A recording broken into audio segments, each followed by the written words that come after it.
Welcome to our channel. Today we how to disable Adobe Sign alerts for claims documents, full guide step by step clearly. To disable Adobe Sign alerts for claims documents, first, log into your Adobe Sign account. Once you're logged in, navigate to the account settings by clicking on your profile icon. In the drop-down menu, select Account Settings. Look for the Notifications tab within the Account Settings menu. Click on the Notifications tab to access your alert preferences. Here, you'll see various notification options related to document activities.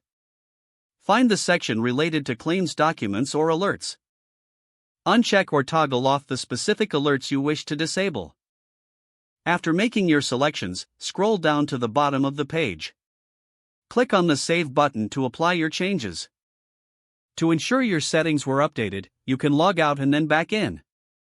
If necessary, revisit your notification settings to confirm that the alerts are disabled. That's it. You've successfully disabled Adobe Sign alerts for claims documents. If the page does not load, refresh the browser or try again in a private or incognito window.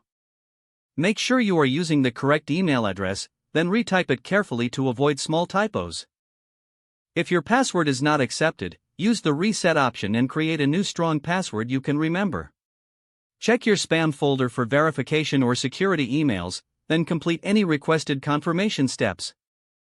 Enable two-factor authentication if available to improve account security and reduce unauthorized access risk. After signing in, review your profile details so your contact information and settings are accurate and current. If you see an error message, note it down and try again after restarting your device and internet connection.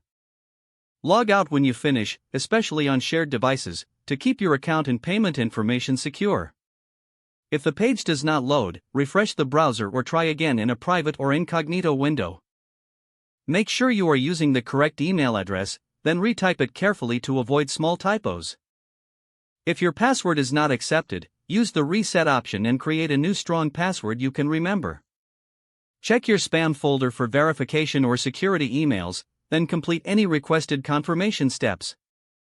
Enable two-factor authentication if available to improve account security and reduce unauthorized access risk. After signing in, review your profile details so your contact information and settings are accurate and current. If you see an error message, note it down and try again after restarting your device and internet connection.